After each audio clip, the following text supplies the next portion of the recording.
service of remembrance as we celebrate the life of Heath Johnson. I'm Todd Swafford. I'm Heath's brother-in-law. When I think of Heath, I think of his humor, his good nature, and his grace. Heath could always be counted on for a smile and a kind outlook. In his work at Williams Motel, Heath was a friend to all.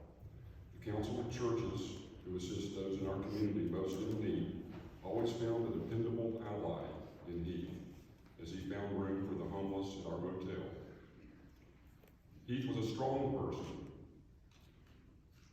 who in recent years faced serious challenges to his health, and despite his pain and suffering, he always displayed a positive attitude and shared his grace and humor with everyone. Most of all, I remember Heath's love and devotion for Heather, the love of his life. Whenever you saw them together, it was clear that they loved each other. Heath was a fine example for all of us in how to negotiate life and how we should treat each other. Thank you all for coming today to honor Heath and his family.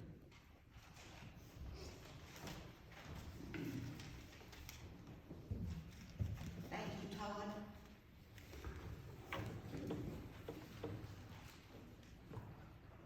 Let us pray. Dear Lord, thank you for being with us today as we celebrate the life of Heath Johnson. Thank you for safely bringing our family and friends who have traveled many miles to be with us. And we pray for their safe journey home. Amen. As we learn from the Bible, for everything there is a season and a time for every purpose under heaven. A time to be born and a time to die. A time to plant and a time to harvest.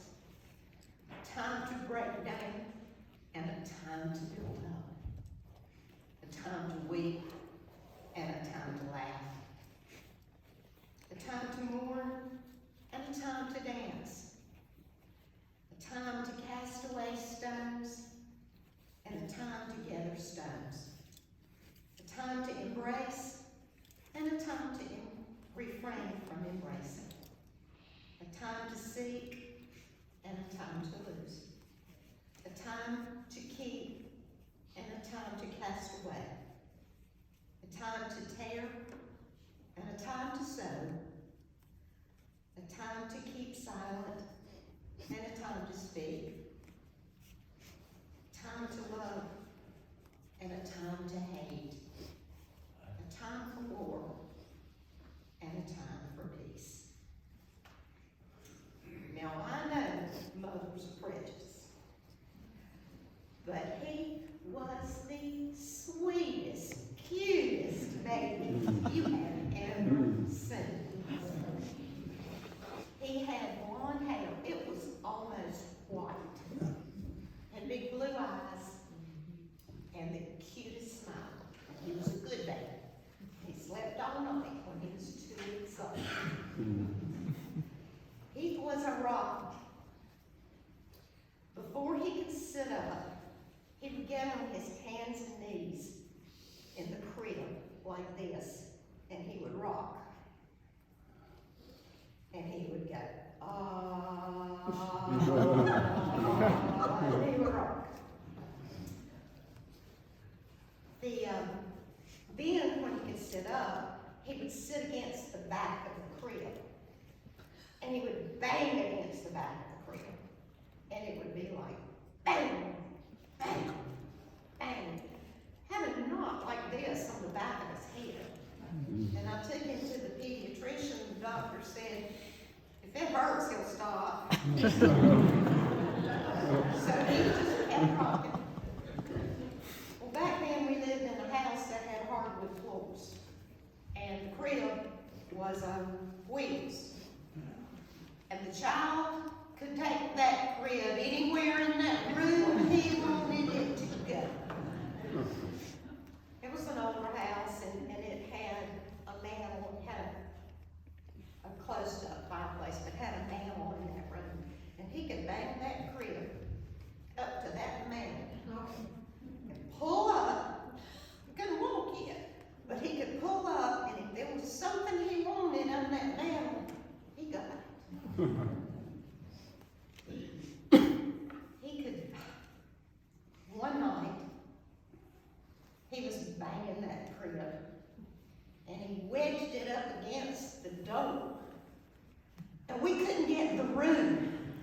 I mean, there was like this much room to get in the door, to move the crib, so we could go take care of our son. Now, I could get a hand in there. Unfortunately, I was about as thin as this little microphone, so I got it about that far, and I could slip in and move that crib, because he'd take that crib wherever he wanted it to go. He'd sit in a car, and he'd bang against the back of the car until you would think the car was going to go backwards. And he would sing, "Jesus loves me," while he did it. He loved it. I would read to him. You know, you read your child bedtime stories, and he'd listen a little bit. But bedtime stories weren't his thing. Music was his thing. Now, the first record player he had, this is kind of hard to explain. I wish I had picture of it. It was about this tall, and it was in shape of a clown. And it came with these little records that were about this big. And you pushed that little record in that clown, and it would play, and after it played, it'd spit it out. Well, I think he wore that one out. His second record player was one of the little box, if you're old enough, you remember the little box record players, and they had the needle, and you picked it up, and you put it on the record, and it would play. Well, he would sit in my old rocking chair, and he would rock, and he would play those records. And you know, when the record finished, these were little 45s, and they'd play, and then if you didn't pick the needle up, it'd go, and then it'd go, so Dennis and one of us would walk in there, and we'd lift that needle on that record player, and those eyes would open, those little blue eyes would just like, he knew that we had picked that needle up, so we'd start the record again. And it would play again, and then it would start all over. Pick the needle up. Heath was like, fine. After several times of doing that, he would kind of rock himself to sleep. We'd pick him up, put him in his bed. He loved music. As a toddler, he loved the TV show H.R. Puppet Stuff. You can still find reruns of it today, I think. I don't remember all the songs that were in H.R. Puppet Stuff. And it wasn't a cartoon, it was people dressed up as things. I don't know what you call them. Anyway, little boy Timmy found a magic flute, and he went to the land of puppet stuff, blah, blah, blah. But there was one song in particular that Heath would sing. And it says, "Oranges, smoranges, who said there ain't no rhyme for oranges?" I have heard that. I have heard that thousands of times. And he played it over and over and over again. Sometimes on Saturday nights, Dennis and I, this was years ago when fondue was big the first time. And we had a fondue pot. And on Saturday nights, we would fondue, we would sit in the floor in the living room and put the fondue pot on the living room table. Now, let me tell you something, there was no way we were going to ruin that living room table because there wasn't nothing there to ruin. But anyway, we put that fondue pot there. And Heath was little, so we would let him fondue just a little bit. And I don't remember what we had on the end of that fondue stick. It probably wasn't steak because I don't think he was big enough to chew steak. But we let him fondue a little bit. Be very careful with it because it was kind of dangerous. Then we'd put him to bed. And Dennis and I would fondue. It didn't matter what we were eating, that was family time. We had fun. That's all that mattered, is that we had fun. When Dennis was 3, when Heath was 3, when Dennis was 3, when Heath was 3, Dennis was transferred to Lowe's of Winslow. And he picked up the mountain dialogue quickly. And instead of saying you up there, they would say Ewins. You didn't say, are you going to the store? It's Ewins going to the store. Okay, so Jeff and Natalie happened to be up there. Natalie's here today. And Heath would say Ewins, and Natalie and Jeff would say, what? Onions? What do you mean, onions? And they would, every time he said Ewins, they would say, onions? What do you mean, onions? So they kidded him about Ewins. He got out of that pretty quickly after we left, by the way. Heath obtained a diverse religious background while in Winslow. Although we're not Catholic, we sent him to Catholic school. We wanted him to get a good educational foundation. He'd come home and ask me questions, and I'd say, honey, I'm not Catholic, I don't know. So one day we went to school, and we went to see Sister, and I said, Sister, when he asks questions, please answer them, because I can't. So he would say, Mama, what's going on? I'd say, go ask Sister. He would. He learned to write, cursive write.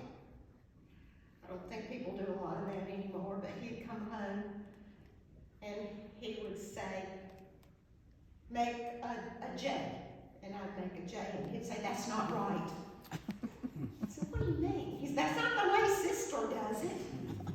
So I went to school and said, Sister, would you please write out the alphabet? Because apparently I don't know how to do it. So she wrote out the alphabet, and that's how he practiced. Dennis and I both worked at that time, so when Catholic school was out, he would go to the Baptist church daycare. So he was going to Catholic church, or Catholic school, and he went to Baptist afternoon daycare. And we attended the Episcopal church. So what really matters is that he learned to love the Lord. But he wasn't real picky about which church he was attending. He could be sneaky when he was around 8, I guess. I drove an old Chevy 2 convertible ragtop. You know, when those old tops would come back, they'd fold down, and there was this little space they'd fold down into, and there was a cover that went over it and snapped. And I guess mine didn't snap. So we were going to the grocery stores Friday afternoon. Now those were the days that you could safely leave a child in the car while you ran in to the grocery store. I come out of the grocery store.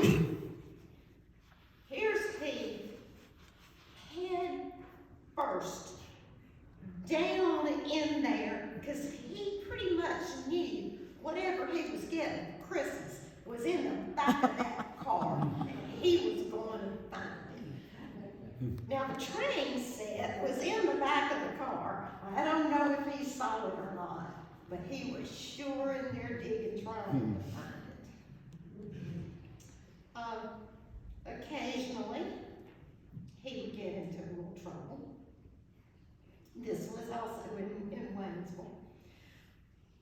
One time, Lori, my cousin Lori, was up there for a visit. She would keep Heath. Whenever they came to visit, my cousins, they always got babysit, so that meant I didn't have to pay babysitter. Dennis and I didn't have to pay to send Heath to the babysitter, so they all took turns. And I think it was Lori was up there with him. And there was, our neighborhood was newly developed. And there was a tractor sitting out there. I guess it was weekend, I don't know, but here was this tractor. So Heath and his friend crawled up on the tractor seat and accidentally knocked it out of gear. So here goes the tractor. Now I don't remember if he said they jumped off. I don't know. I think I remember it scaring Lori to death. But they got off the tractor. The tractor, we were in the mountains, you know, hit a bump, the tractor stopped. There was no problem. But yes, we remember the tractor, and we remember Heath knocking that tractor into gear. Also in Waynesville, his cousin Jimmy was up there. And we lived not too far. Jimmy and I were talking about this. I think I remember this right. We lived not too far from Lake Junaluska Golf Course. And you could cut through the woods and get to the golf course. And they would go to the golf course and they would buy Cokes and candy and some other things that they probably shouldn't have been buying. And then they'd come back through the woods to the house they had been on an adventure. I think that's what I read, an adventure. So they took adventures from the house. Each summer, Heath would go to Graham, North Carolina for a visit.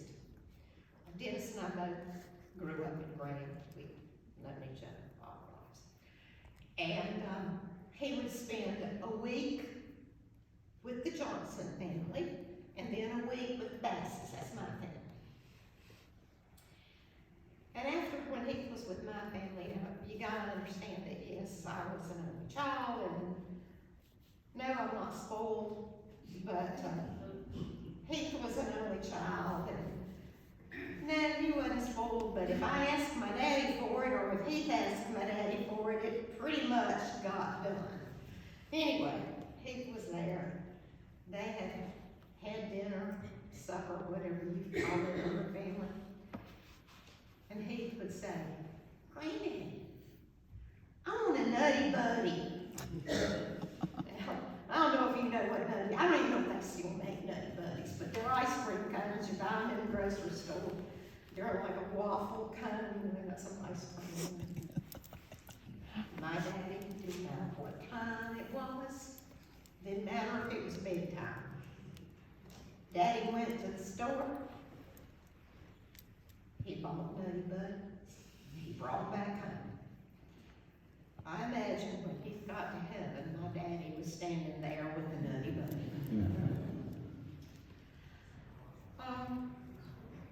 We watched NASCAR together as a family, and we watched basketball together as a family.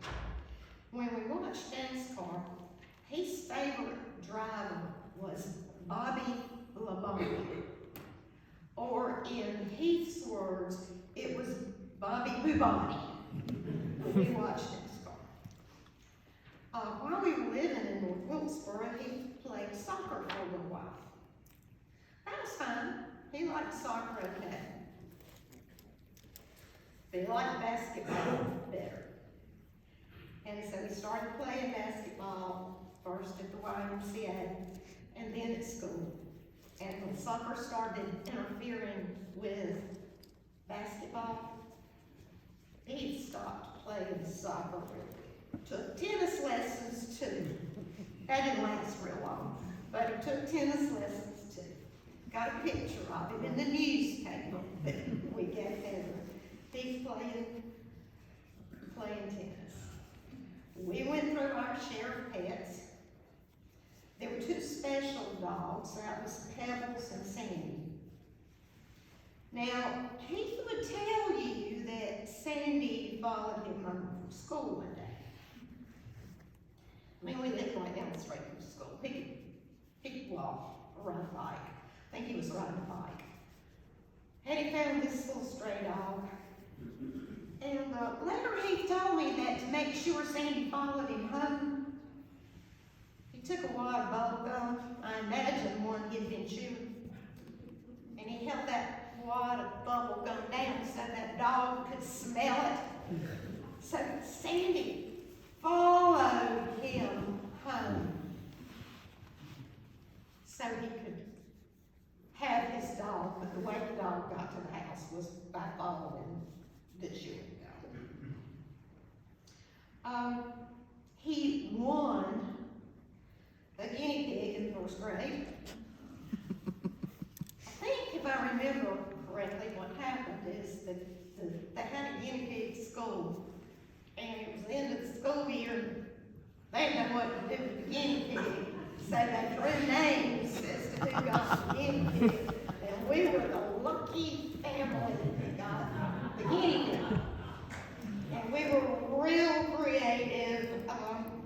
We named that guinea pig Guinea.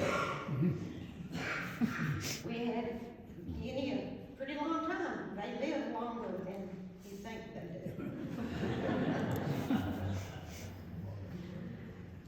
I look up and I see Becky there. Becky and Arnold told me that the mother of an only child can drive that child crazy. And when you have 5, you don't have time to worry about the small stuff. So thanks to you, I quit worrying about the small stuff with Heath. And I'm sure he appreciates that to this day. We put in a swimming pool at our house in North Wilkesboro. And our little family, Dennis and Heath and I, would spend time in that swimming pool. Now the rule was you didn't dump Mom. But Dennis and Heath would spend time diving under the water, coming up and trying to knock each other off the floats. We had a good time at that swimming pool. One day, one Mother's Day, as a gift for me, Heath tilled a garden for me by hand. We put up stakes, the kind that you hook the chicken wire to. This one's for you, Angie. So we hooked up those stakes. And one day I went out there to get some vegetables, cucumbers probably. And a snake had crawled through the chicken wire. And I don't remember whether or not he was dead. I just remember here's a hole in the chicken wire, and here's the snake half through it, and one's like half of it's on one side, half of it's on the other. And I wasn't dealing with that. I don't remember if he was at home or when he came home from work, but he went out there and he took care of the snake and chicken wire for me, and I didn't have to worry about that. So he would do things like that for me. One year he built me a potting table. That potting table has been through 2 or 3 hurricanes, and it sits now at the beach, and I still use it. Because if he built it, it was gonna last. Still have the potting table, still use the potting table. One year for my birthday, and my birthday is the day after Valentine's, so everybody, you know, you get roses a lot for Valentine's. He gave me a rose bush, and this was in the States. He planted it for me, and that became a tradition. The next year I got a different color rose bush, and the next year I got a different color rose bush, and each year he would plant those rose bushes for me, so I have a rose garden.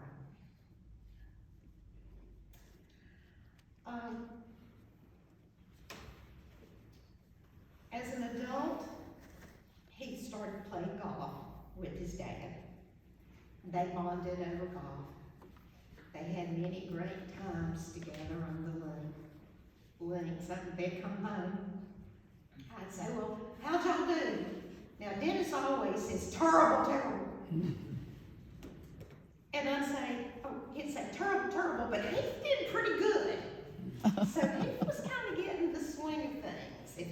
If he had the opportunity to play more, I think it would have been something that he loved. This past Christmas, he asked for an azalea sans belt hat. He hasn't. I think it's down here. He had a big heart. He'd bring home stray pets. Sometimes he'd bring home stray person. If he brought them home, we put them up. Sometimes they stayed a night, sometimes they stayed 2 nights. Never stayed a whole lot more than 3, I don't think. Then he'd find them a place to stay. Off they go. One cold, rainy night, Heath was coming home from work, and he saw a guy hitchhiking. The guy didn't have a coat. And he stopped and picked him up, like, you know, nobody's supposed to do. But he stopped and picked him up, and he took him to a truck stop. He bought him a hot meal. And he had, I don't think it was an actual coat. I think it was more like, because part of the jobs that he had at one time, he worked outside at Lowe's, and I think it was like an insulated full suit. He gave it to the guy, so the guy wouldn't be cold anymore. Thank you, Todd, for sharing your thoughts with me about that. He had a big, big heart. He loved mashed potatoes. And he would say, Mama, put a whole stick of butter in those mashed potatoes. So when I made mashed potatoes, I didn't make a little bit. I made a big old pot full. And they had a whole stick of butter. He loved fried chicken. He loved oysters. You saw up here, he was eating oysters. He liked them raw. He liked them fried. Those little tins of smoked oysters. If I opened one, I better not let Heath see it, because he'd eat the whole thing, and then I'd have to open a second one for the rest of us, so we could all have some. He loved those things. He loves what Dennis and Heath call sloppy Frankies. It's my version of sloppy Joes. I had forgotten about this.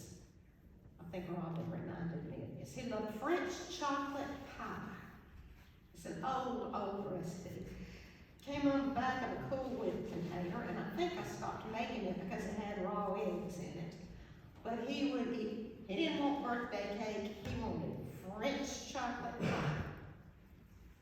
I quit making them, and finally Dennis found Edward's chocolate pies, and so Dennis and Heath could devour a whole, I mean a whole Edward's chocolate pie. Heath loved Christmas. He loved the Tar Heels. Loved the Tar Heels. He loved his family.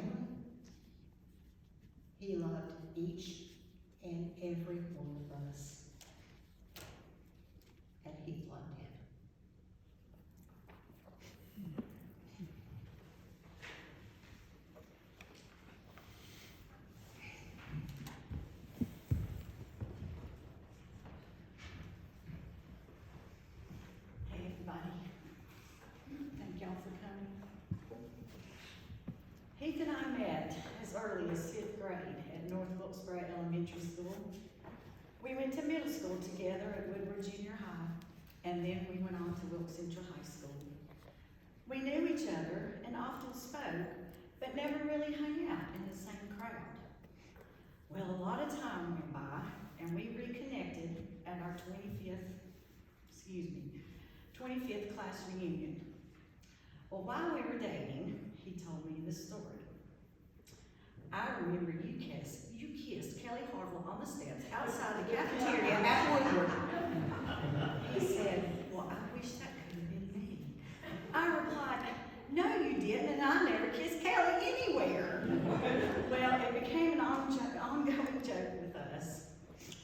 He would always tell me I was on his radar, and I told him, I said, we had a little crush on him in high school, and I thought he was really cute. Well, we married November 20th, 2010. We were so happy. I will never forget his smile and the joyful expression he had on his face. I'll never forget his bluish green eyes and how he looked at me from that moment on. After we were married, Heath and I suffered a great loss in our life. I wanted to get a kitten to help with that pain. Heath had dogs as pets when he was growing up, and she spoke with him often, but never a cat. We drove to the shelter to rescue a sweet kitten. After looking at kittens, Heath pointed to this one little sweet tiny kitten with white fur under her chin, on her tummy, and her little paws. She was a long-haired Maine Coon with other colors of gray and brown with big, beautiful bluish eyes. And he said, she's the one, we need her. She became our little baby kitty. Cassidy is now 11 years old and she's beautiful as ever. It took some time for Heath to adjust to Cassidy, but he played with her, put toys together for her. He petted and held her. He loved Cassidy. Even in the hospital, he would ask, how is Kitty? Cassidy often walks around the condo looking for Heath and sleeps on the back of his favorite chair. She misses him also. Heath and I enjoyed a lot of TV shows and movies and later Netflix shows. Too many to list, but on Fridays we would have date night. We ordered pizza and watched whatever movie, series, or show we wanted. Heath had many favorite movies, including a variety of genres. One of his favorite movies was A Christmas Story. I even got him a leg lamp nightlight just for him. We look forward to our date nights together, and I will miss them. We were fortunate to travel many places. We especially enjoyed our trips to Oahu, Hawaii, and Florida. We loved Hawaii. It was so beautiful. Our hotel had a view of the ocean and Diamond Head. There were rainbows almost every day. The luau we saw was amazing. Our meal at the top of Waikiki rotating restaurant was absolutely delicious. But our favorite event was the Lost tour. Lost was a TV show on ABC a few years back. We were addicted to that show. We visited locations and places where Lost was filmed, and that was like a dream to come true for us. I want to tell you another story about a helicopter. I booked a helicopter ride at the island, and I guess I was expecting the Magnum PI helicopter like in the beginning of the theme song, if you remember Magnum PI. Well, let me tell you, it was not. This helicopter was very small, shaped like an egg. It was all windows, flimsy doors, and I had a tiny little seatbelt that went around my waist. And the pilot flew it with one stick. So I did not feel safe at all. As we got higher and higher, I got more panicked. I thought, well, if we crash in the ocean, we know how to swim. My anxiety got worse, and the pilot had to turn around and take me back. Heath loved that helicopter ride, and he took many beautiful pictures. I always felt I robbed him of that ride and the time that he lost up in the air, but he always said, no, you didn't. It's okay. It was fantastic. We went to Florida twice and visited Disney World, SeaWorld, Hollywood, and Universal Studios. We loved watching the whales at SeaWorld. That was really cool. We also enjoyed roller coasters. We rode roller coasters such as the Hulk, Dueling Dragons, and the Mummy. The Mummy scared the crap out of me. You were in the dark, you went backwards, you were home. But Heath went back 2 times and rode it again by himself. I'll never forget how he talked me into riding the Tower of Terror. You have these chairs, these seats, and you go all the way up to the top of this tower. And you're totally in the dark, and then you start dropping and dropping in. You don't know when it's going to happen or how long it's going to last, and then you stop. I was screaming and screaming, and he just laughed with him. And at Disney, it was magical watching fireworks together with the Cinderella castle in the background, and we felt like little kids. Heath was a writer and a poet. He has many journals of his writings. He always wrote special words to me in his cards. Here is something he wrote to me in a Christmas card one year. Thank you, Heather, for being my wife, my best friend, and the love of my life.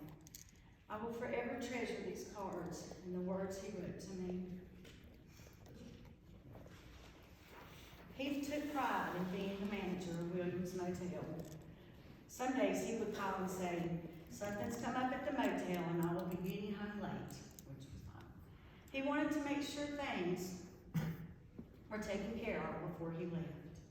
People from the community that work with churches and other organizations have expressed how pleasant and caring Heath was to work with. He always tried to provide assistance for homeless people to have shelter. I'll never pass by that motel and not seeing his truck there without thinking of him. Heath was a cleaner and an organizer. He sure could pack the luggage and put the groceries in the car just right. He did many of our household chores like take out the trash and recycling, laundry, clean the toilets, mop, vacuum, and yes, I did help also, but I did all the cooking. He always got the stink bugs and the creepy crawly bugs and ugh. When I would freak out, I don't know who's gonna get them now, but he always comforted me. He wanted to make me feel better when things were down. After Dad passed away, he sat with me many nights while I cried, his arms wrapped around me. He loved chocolate milkshakes and ham biscuits from the smokehouse. He loved sweets, especially Reese's Cups and banana pudding. He enjoyed prime rib, and when visiting Frankie and Dennis at the beach, he always ordered one at our favorite restaurant, Sea Merchants. We also enjoyed eating at the Village Tavern in Winston, and also getting breakfast at the good old coffee house. I will miss our meals together. We enjoyed a variety of music together also. One of his favorite songs he played for me on, yes, his record player. It was called Video Games by Lana Del Rey. I hear this song constantly in my head. It's you, it's all for you. Everything I do, I tell you all the time, heaven is a place on earth with you. It's better than I ever even knew. They say that the world was built for two, only worth living if somebody is loving you, and baby, now you do.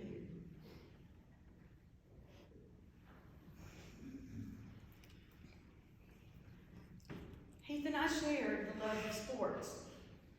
We watched NASCAR, horse racing, NBA, the Olympics, and we taught each other the respect for other sports, tennis and golf. My love for tennis came with watching Rafael Nadal at a very young age in Grand Slam tennis tournaments. Heath's love for golf came from his dad. They would play together every time we visited. We traded off. He would watch tennis matches with me that lasted 2 to 4 hours or longer, and I would watch golf tournaments with him.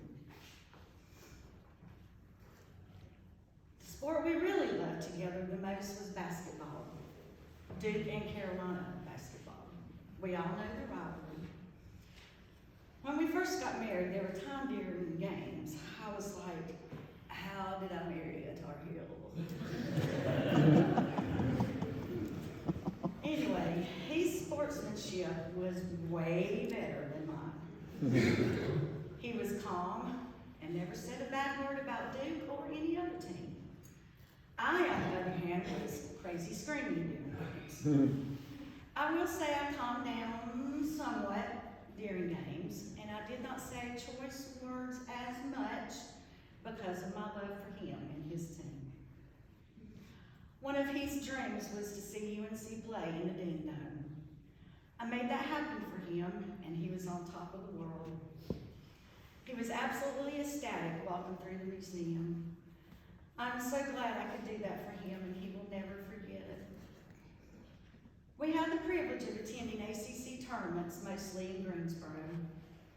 I'm sure he did not like being in the so-called Duke section all the time, but he always smiled and cheered for his team. He just loved the game of basketball in general. Heath and I always took pictures of us before Duke and Carolina games, and I retired. I will miss you the most during those games, and it won't be the same without you there.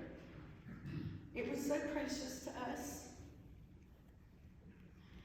Heath was a caring, giving, patient, and loving man. He could have his moments of being mad and upset, but he had a calming soul.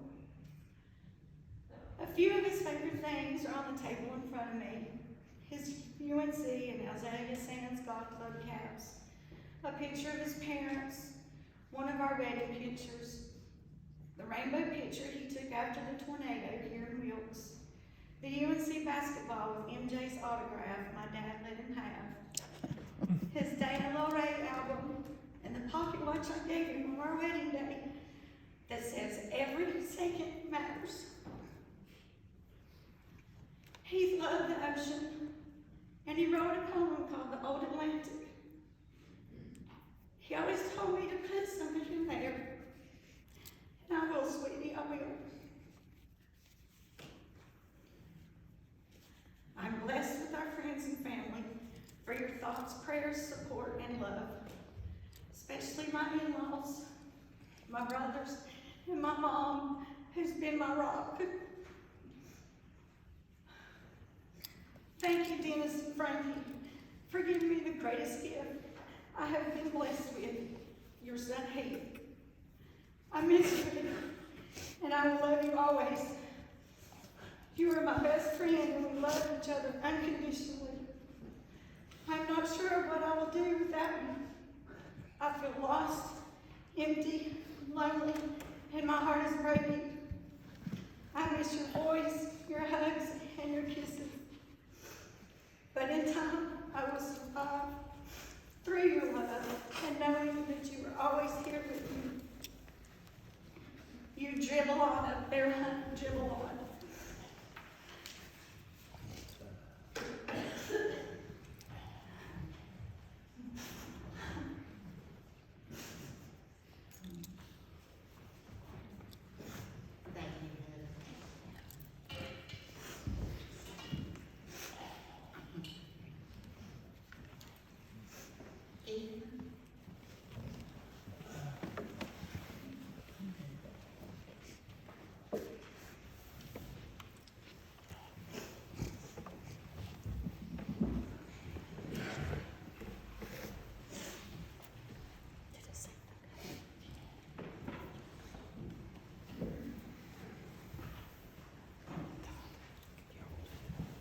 I was asked to play somewhere in the grand because you and Heather used to like to watch the Wizard of Oz together and brought me so much joy over the years. And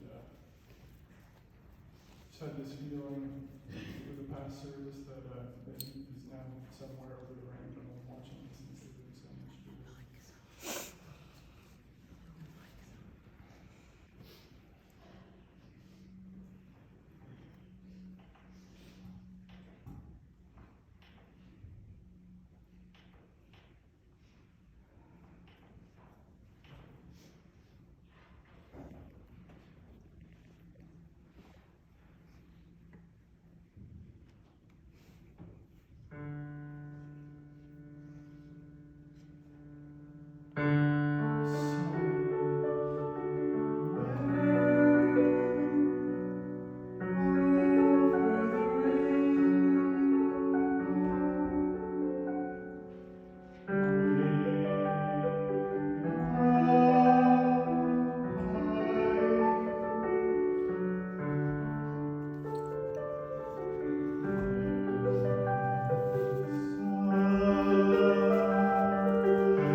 usually not appropriate to stand and clap in a service, but I almost want to say, hey, y'all, it's beautiful, beautiful. Thank you so much. Please stand as we pray. Franklin. Mark's poem. After this Mark's poem. It's No, I am so sorry. I forgot. Okay, let us pray. May the Lord bless and keep you. May the Lord shine his face upon you and be gracious unto you. May the Lord turn his face toward you and give you peace. Amen. We have a special poem.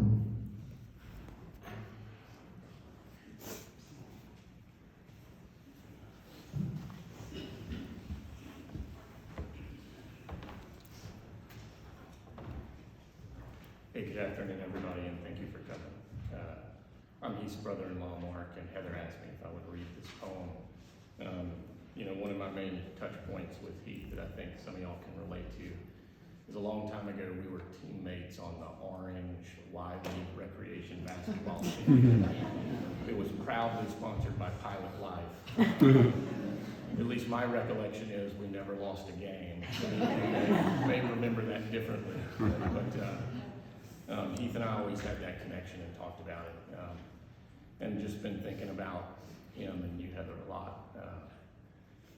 Last weekend I couldn't help but sort of think that Heath had something to do with Carolina. of course he To did. the because he loved basketball so much, and he loved Carolina basketball, and then his love of golf, I think, from playing with his father, playing with you, Dennis, and we're here on Masters Sunday. And this poem is about Heath looking down from heaven at us here today, and so I think he's probably been looking down a lot over the past couple of weeks. When tomorrow starts without me, and I'm not here to see, if the sun should rise and find your eyes filled with tears for me, I wish so much you wouldn't cry the way you have today, while thinking of the many things we didn't get to say. I know how much you love me as much as I love you. And each time you think of me, I know you'll miss me too.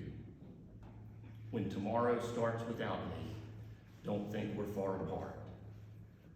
For every time you think of me, I'm right there in your heart.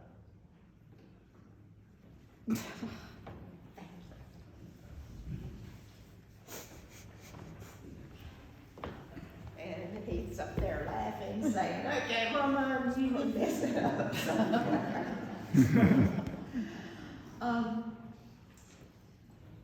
The family will receive friends